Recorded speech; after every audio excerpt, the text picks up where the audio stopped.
calling out Intel. This was one that required Pepto. This one, Intel had a very tough quarter.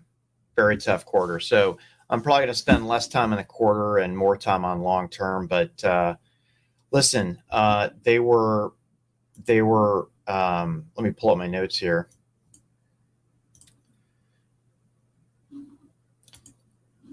They were down big time. I mean, they missed on every single number expectations except for the revenue number for data center and AI, lovingly referred to as DCAI. Revenue is down 32%. Gross margin was down 14 points. Net income off 92%. EPS off 92%. The guide was 40% lower than what they did previously. And their stock, as you would expect, got hammered. So a couple things going on here.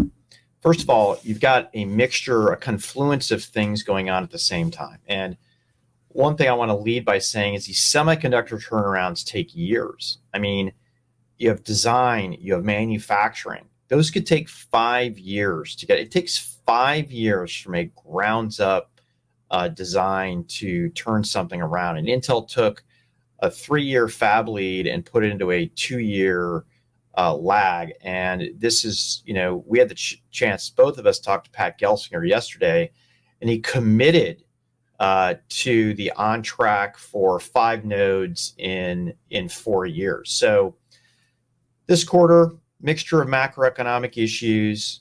They're spending a lot of money making big investments on transformations for areas like IFS. I mean, they're going from a complete monolithic design to a complete modular design. The expense of doing 5 nodes in 4 years is gigantic. And what happens when you have a product that kicks in, it hits you hard on cost of goods sold. And the final thing is competitive pressure. AMD is taking revenue share from Intel in client and in server.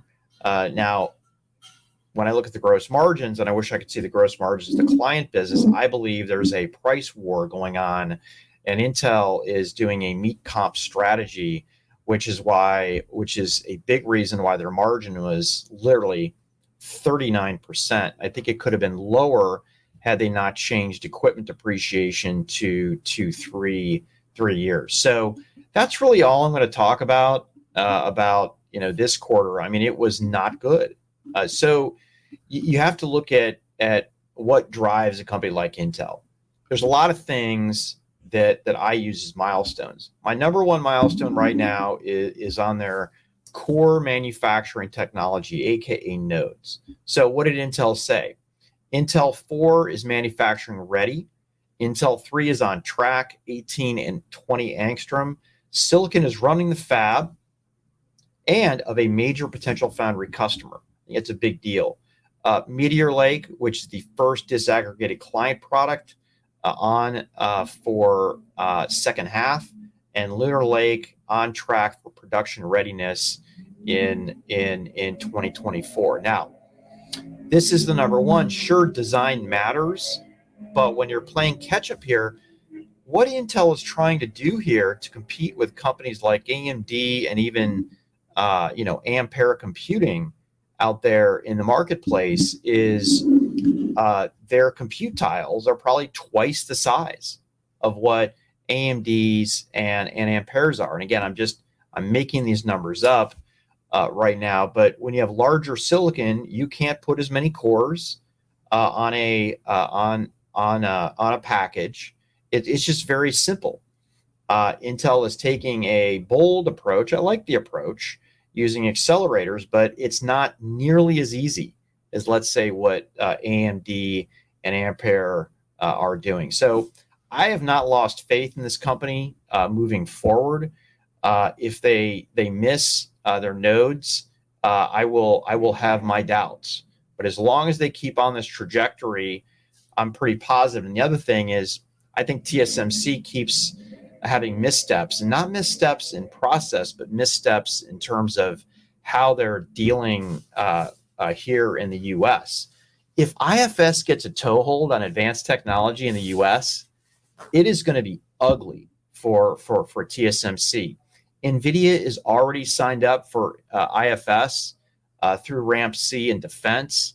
You kind of know my theory here. I'll air it again that I think once China invades Taiwan, we're going to move all defense needs to be built out of the U.S. It's going to be core infrastructure, energy, healthcare, finance. Basically, the U.S. will establish the same rules that China has had in place for over 20 years for systems that have to be all China software and all China infrastructure, not necessarily the chips because they don't do leading edge.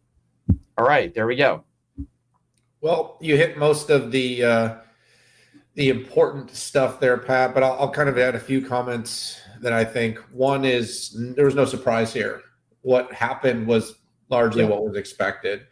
This is a challenging period of time for Intel in the market. We all knew we were already in a semiconductor. We had the glut, and now we're going to have the pullback. We got the inventory challenges. Of course, you had the operational and the ramp issues. You had some positives this quarter with the Sapphire Rapids ramp.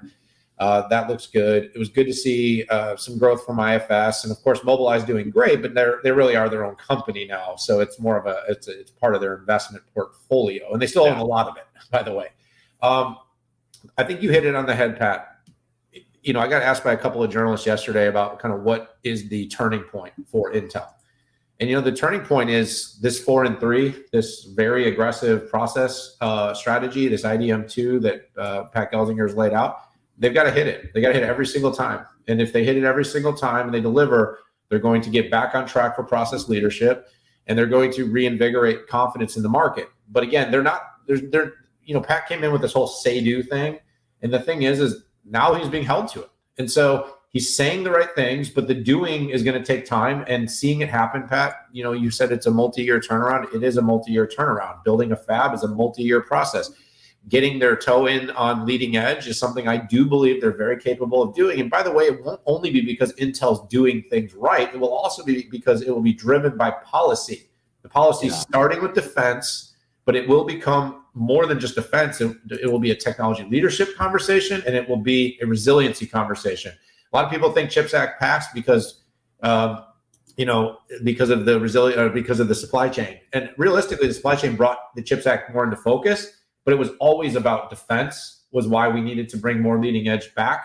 And Intel's the company that's best positioned to do it at scale for the leading edge. So I think long-term, there's a better outcome for the company. They still do have large market share in key markets. And if they can just get to execution consistently, I think there's a promising future. But it's going to be a couple of tough quarters, if not longer, before it's going to really show up in their numbers.